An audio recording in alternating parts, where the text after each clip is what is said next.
title essentially is History is not a burden, but an illumination. Okay. First, a disclaimer. I wish I would have had more time to make the presentation, because as I was creating it, it kept expanding. But that's something that history usually bears with itself. History.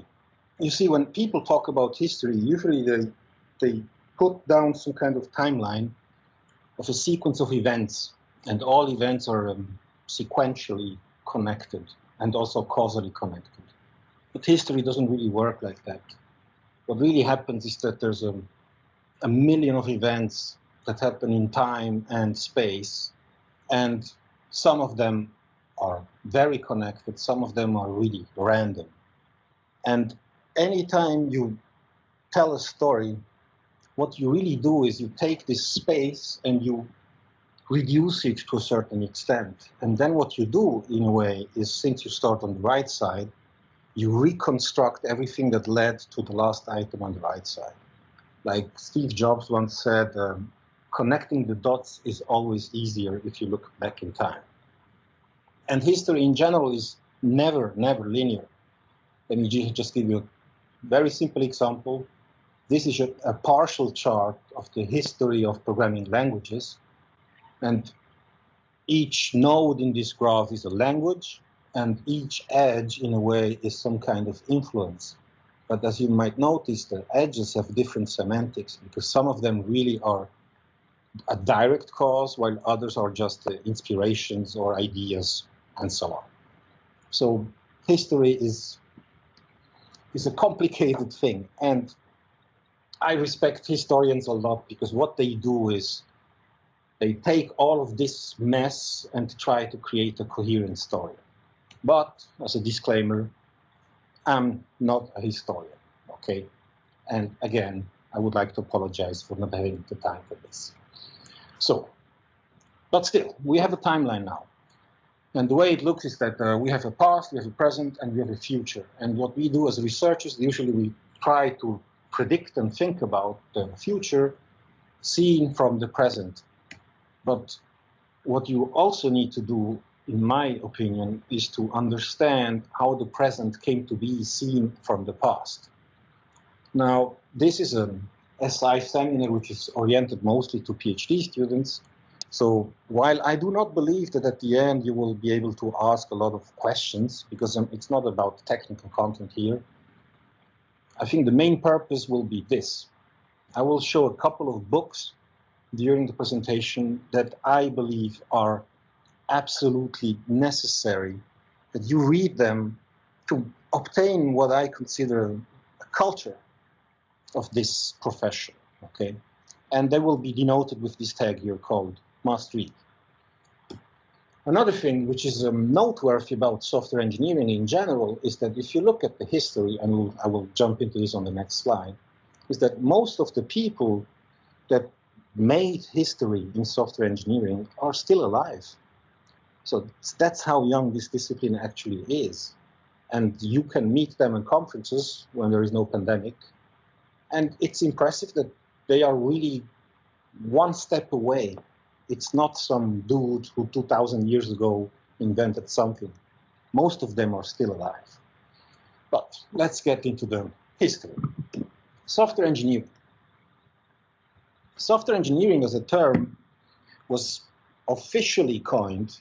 When I say officially, then it means that before it was already mentioned, in a meeting that was called on by NATO in 1968 in Garmisch. And back then they did that because they had what they called already a software crisis. Software systems were becoming more and more complex, and they had problems handling that complexity. Also, one interesting side note, if you look at the names of the editors, the first one, Peter Nauer, that's actually the Nauer from the BNF. Okay, that's how close this whole thing is connected. Now, software as a term existed before, and for the first time, in a way, it was connected to something called engineering. There is a difference. You see, if you look at engineering, like civil engineering, like building bridges, that's a real profession, okay? Yeah, you learn things, it's built on best practices, so you know how to construct bridges. And when bridges collapse, usually there's some kind of responsibility and liability that comes with it. So somebody is responsible for this crash and will have to stand for it. On top of that, when you build things using an engineering approach, you have predefined components. You have screws and bolts and pieces of metal, and you can compute this, how static such a bridge can be, how much load it can bear, and so on. So all of this is founded in a lot of observation and a lot of empiricism. Software engineering, on the other hand, really doesn't have that. You see, if I show you this piece of code here, and I would ask you, how many lines of code do you see? And the line of source code really is like one of the fundamental metrics that we use to measure the size of a system. Probably you would get diverse answers. Some people will say it's 3 lines of code. Some people will say it's 5. Some people will say it's 6. And you see, if we can't even get the basics straight, then really the term engineering doesn't really apply. On top of that, you know, there's a difference between something being complex and something being complicated. It was explained to me a couple of years ago by a friend of mine, Tudor Girban, who said, you know, complicated essentially is when something has a lot of pieces and the number of the pieces and the way they interact makes the whole construct complicated. Complex, on the other hand, and I know these terms are used interchangeably, but they don't have the exactly same semantics. Complex is when the pieces behave in a non-deterministic way. A bridge, in a way, is complicated, but it's not complex because it behaves in a deterministic way, while a software system is complex and complicated. It behaves in a non-deterministic way. And also the complexity in this case not only comes from how complicated it is, how many pieces there are, but also from the fact that it has behavior. So there's branches, it can decide on what to do given the conditions, but on top of that, because it's developed by people. And people, and I will come back to this, that's what makes this whole thing even more complex. If you look at the success rate of software engineering, this is a report made in 1994 by the Standish Group. They did a large-scale survey over industry. And you see that 25 years after the first call to solve the software crisis was still there. On the systems that they surveyed, 31%, 1 out of 3, completely failed as a project. 1 out of 6 actually succeeded, meaning it was within time and budget. And half of them was challenged, meaning they were either out of budget or out of time. 12 years later, they did actually the same survey. The situation got better. But as you see, still 1 out of 5 systems projects completely fails. And 1 out of 3 actually succeeds. So you can hardly call this engineering, right? Because if this was a bridge building, if you would have every 5th bridge collapsing, that would be kind of problematic. And here is the first reference. This is because people develop software systems. Like Tom DeMarco put in his fantastic book called People, where the major problems of the work is not technological, but much more sociological. Projects never fail because of technological reasons. They always fail because of human reasons.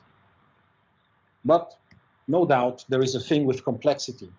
Like Fred Brooks once said, software entities are more complex than any other human construct. And indeed, there is no other thing on this planet that is as complex and human-built as large-scale software systems. Now, software is defined as the intangible objects inside the computer. So the question is, who coined the term software? And there is a debate about that, which I found out. One person who claims to have been the first one to use the term software was Tukey in 1958. And he says that he already used it in 1952. And as you see there, he refers to software as the thing which makes a calculator work. So actually he talks about calculator. Back then, it looked like this, okay? There's another guy actually who competes for that, Carhart. He said he already used it in the 50s. And this is an excerpt from a paper from 1956, so a publication which precedes the one of Tukey. And the notable thing here is that where he says the interactions between these various elements, hardware and software, and in parentheses he says people. So in this case, Carhart does not refer to software as what we consider software, so source code, but as the soft, squishy thing around computers, meaning humans. On a little side note, have you ever wondered why people say firmware? You know, the firmware that is on computers? It's because it's somewhere between hardware and software, and it's not hard and it's not soft, it's in between, it's firm. Now, it's also notable that back then, the profession of the programmers, people who were programming those machines, were first of all delegated mostly to women, okay? And in this case, actually, the people handling the calculators, they were called computers. And I have met people at conferences, older people, who told me that they had business cards where on them it said computer as their profession. And they were handling calculators. Just a little bracket here. We have never been good as a profession in naming things. And that's why we have this thing where a programmer is a developer, and the developer is a software engineer, and essentially we use them in an interchangeable way. But I believe there is a distinction, because for me, programming essentially is what is considered as writing source code. Development, it's programming combined with the concept of an evolving thing, okay, so evolution. And engineering is development at scale, parenthesis closed. But in general, time is represented like this, okay, it goes from left to right. And I would like to focus now on the period which leads until today, on the right side, and started in 1968 with the NATO conference on software engineering. So in 1968, in the 60s. Now, first question is, what is to the left of the screen? To the left of the screen, which led to the 60s, is this. This is the way that systems were programmed, so punch cards. Okay, so you were feeding punch cards into a machine, still in the 50s, okay? And this is the way a computer looked like. So you were writing the source code on this keyboard, and it punched a card. And then the card would be fed into a computer, okay? So 68, we have the NATO conference. The NATO conference was about establishing the fact that there's a crisis, the systems were getting larger and more complex, you needed more and more people to develop them, so you needed to have a systematic way to go about them.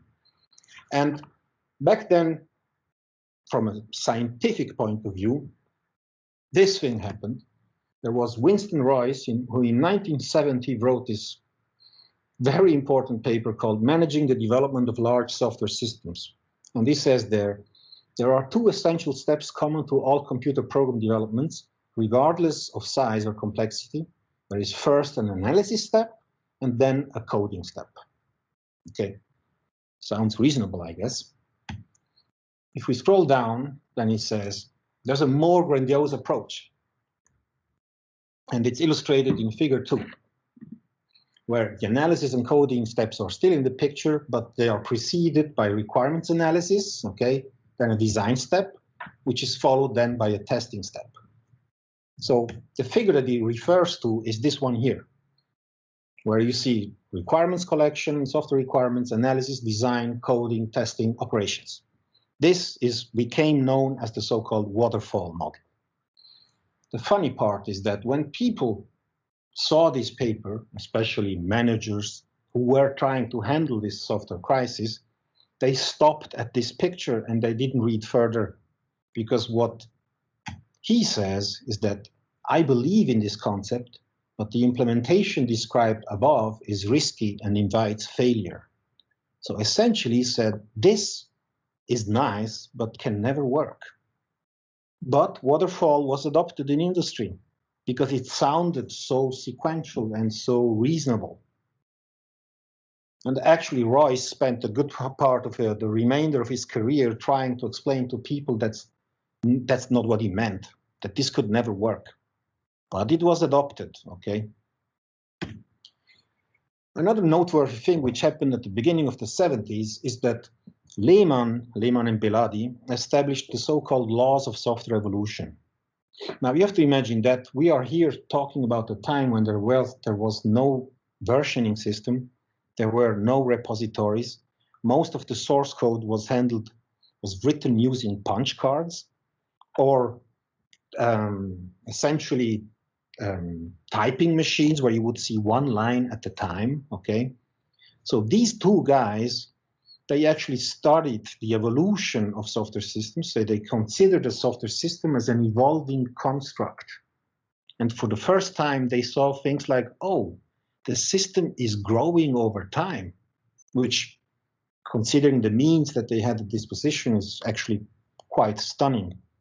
This is the first law of software evolution by Lehman. It says that the program that is used in the real world, becomes progressively less useful in that environment if it doesn't change. And the second one is that as a program evolves, it becomes also more complex, and you need to invest more resources to preserve and simplify the structure. Lehman, in this case, was referring to so-called E-type systems, where he said that these systems, they did not live in isolation, because if you think about it, a line of code cannot decay. Once you write it, it's there, and theoretically it's permanent. But that the system is embedded in reality, in the environment, and because the environment changes, the system must change too, or it becomes progressively less useful. On a side note, Lehman was still alive when I started my PhD. I remember I gave one of my very first presentations at IWPSC 2001 in Vienna, and Lehman was sitting in the first row. Amazing. I should also mention that he fell asleep like 2 or 3 minutes into my talk. Still a legend. Another must read is this book here by Fred Brooks, which I already mentioned before. Brooks was the main architect of the IBM 360 system. At the time, probably one of the largest systems on the planet, so more than 1 million lines of code. And in this book, he tells a lot of stories about what happened during the development of that system. One of the things that, for example, he learned was that if you have time pressure, a schedule pressure, and you cannot make it, the worst thing you can do is to add people to the project, which otherwise, if it was a normal engineering piece of work, like you need to build a bridge, oh, we're not finishing by the deadline, let's just call more workers. And for software, this simply doesn't work, okay? Now, all this starts to look very linear, okay? And people were programming like this. Well, I don't think they were sitting around like this, okay? This is a publicity. But that's the way it essentially looked, using these typewriter things. And it looks very linear. But at the same time, something else was happening. In 1968, this gentleman here, Doug Engelbart, he gave what is known nowadays as the mother of all demos. We are talking here about more than 50 years ago, at the time when people were still using punch cards. So let me show you a quick video. This is what he showed. The quality is not good, I'm sorry for that. So here you see on the right side, a mouse. They invented the mouse. And they're not all standard. We have a plain device called a mouse, a standard keyboard, and a special key set we have here. And we're going to go for a picture down in our laboratory in Menlo Park and type it up. That'll show you from another point of view more about how that mouse works. So now they're connecting to Menlo Park, which was outside of San Francisco, and seeing what the other person was doing at the same time. Menlo Park. And in a second, we'll see the screen that he's working and the way the tracking spot moves in conjunction with movements of that mouse. I don't know why we call it a mouse. sometimes I apologize. It started that way, and we never did change it. Yeah, did you notice? Controls I allowed for them. And then also, here I have to scroll forward for a second. Goes here. Now look at this. Big. This picture in our system guide file is a picture of the overlay structure. That's a distributed visual file system They're not too big in the 940, but each that you can access using a mouse. File, and each one is 3 to 20 pages. And last, this gentleman here, the volume is low, it's not important. This gentleman, we will encounter him again. This is Alan Kay, a very important person, will come up in the next couple of minutes. Let me show you what he shows here. We're still talking about the end of the 60s here. This is a graphical programming language where you can draw essentially programs. And look at that. This is the 60s. Most UML tools nowadays cannot even handle that. Impressive, huh? Look, he's now connecting the two things. And it creates a line. And now he's creating a relationship. And it works. Brutal. Alan Kay was also important due to another event that happened in the 70s, which was everything that happened around Xerox Park. So this is Alan Kay, okay? And Xerox Park. Xerox was a company which was specialized in photocopying machines. Actually, back then, Xerox was so big and so powerful that Xerox to Xerox was a verb. It's the same as Google something. Now back then you would Xerox something.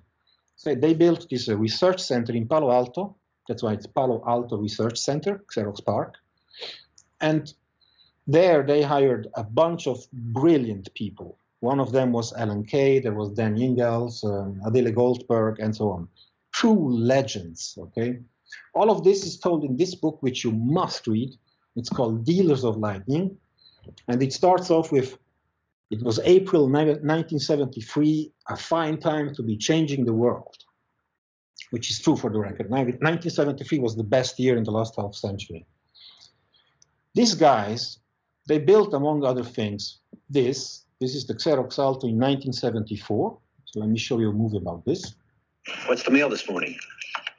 This promotional film made in the mid-70s to flaunt Xerox Park research shows just how revolutionary the Alto was. It was friendly and intuitive. This is an experimental office system. It's in use now. It had the first GUI using a mouse to point to information on the screen. It was linked to other PCs by a system called Ethernet, the first computer network. And what you saw on the screen was precisely what you got on your laser printer. It was way ahead of its time. Thank you, Fred.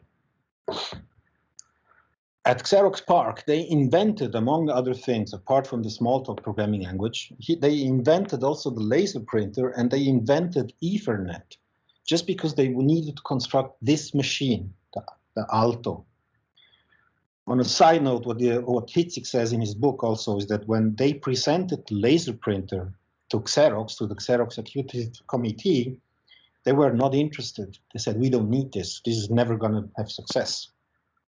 Okay, it's really funny. There's also another side story, that is that Steve Jobs one day visited Xerox Park, and he got a huge inspiration for what later on become Apple.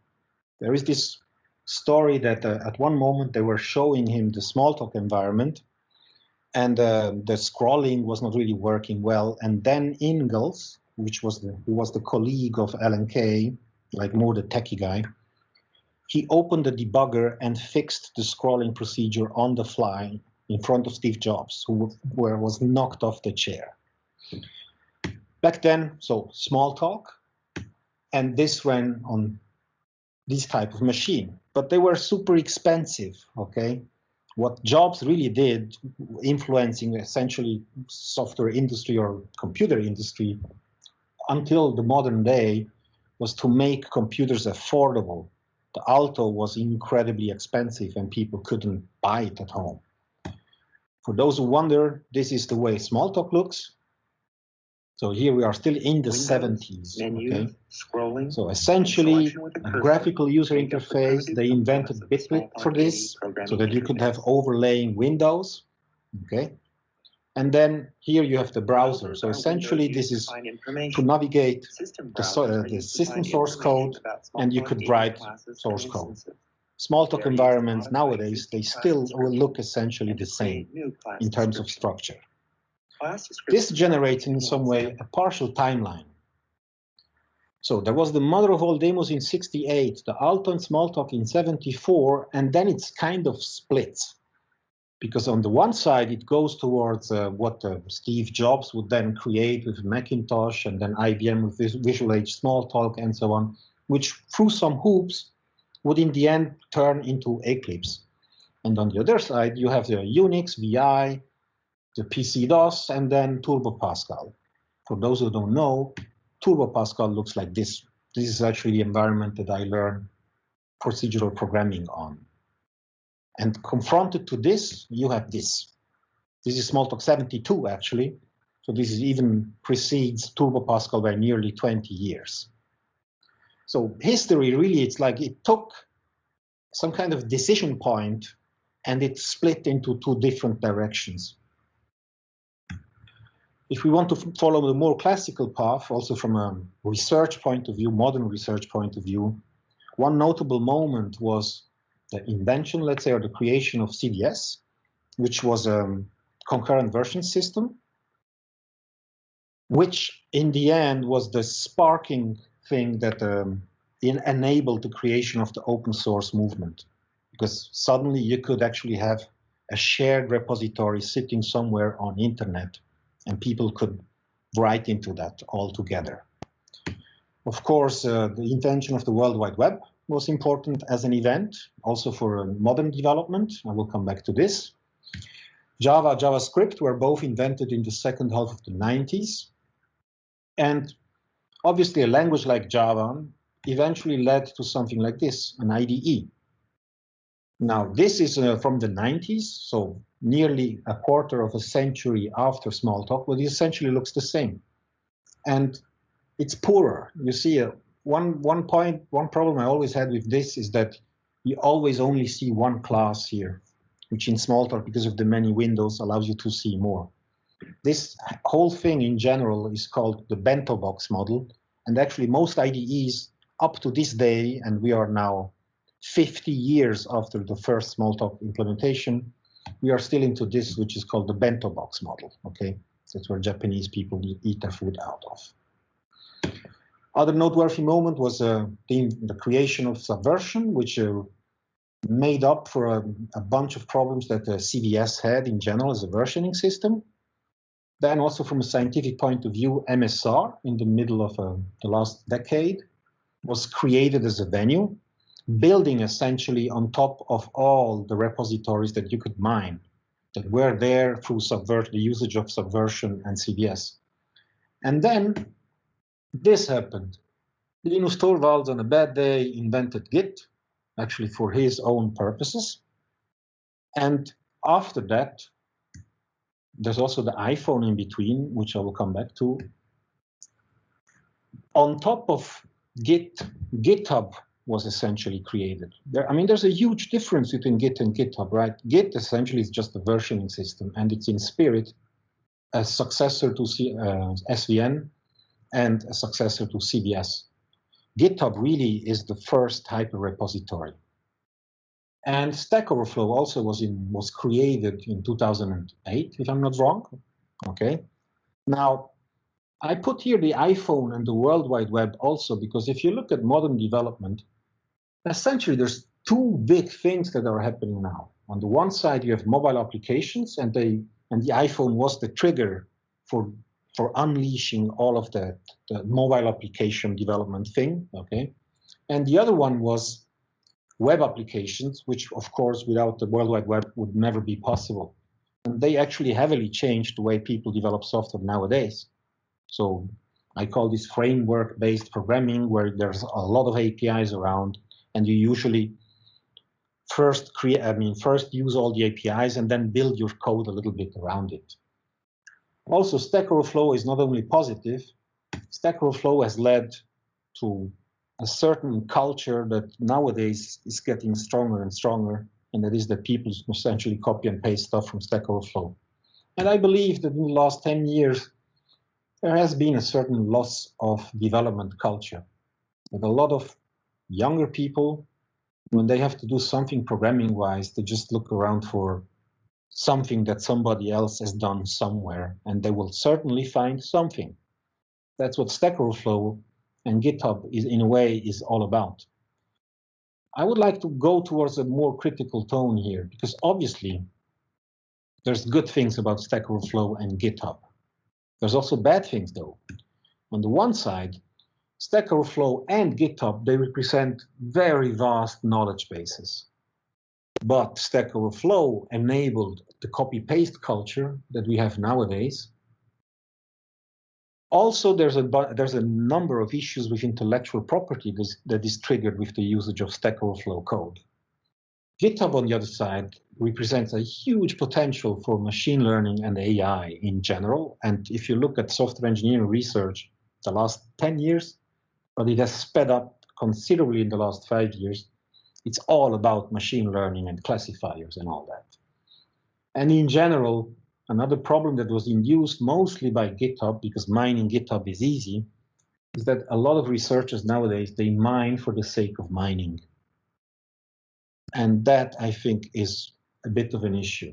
The last two lines are really actually the real problem, one of the real problems, and that is that both Stack Overflow and GitHub are privately held. They belong to companies. GitHub belongs to Microsoft, by the way. They just bought it recently. So in a way, if you think about it, for all those who have everything they have on GitHub, one day Microsoft might just pull the plug. Now the question is, what kind of impact does this have on software engineering research? Well, I believe there's a bit of an issue, especially if I look at all the research in MSR, but also in general surrounding XE and FSC and all those major venues. And that's what I call mining for the sake of mining. That we just mine stuff, and then there's never a follow-up. Like Popper said already a century ago, we are more studying right now production than products. And that probably is wrong. And in general, if you look at software engineering research over the whole timeline, did you notice that at the beginning, academia actually had a much stronger impact on what was happening? And if you look at the developments of the last 20 years, academia is basically nowhere to be seen. These are all inventions and creations from privately held entities, so companies. Like I read just yesterday in a report, Amazon, for example, is right now spending roughly 10 times as much on research and development as DARPA, who is probably one of the largest funding organizations on this planet. And I think that's a big issue.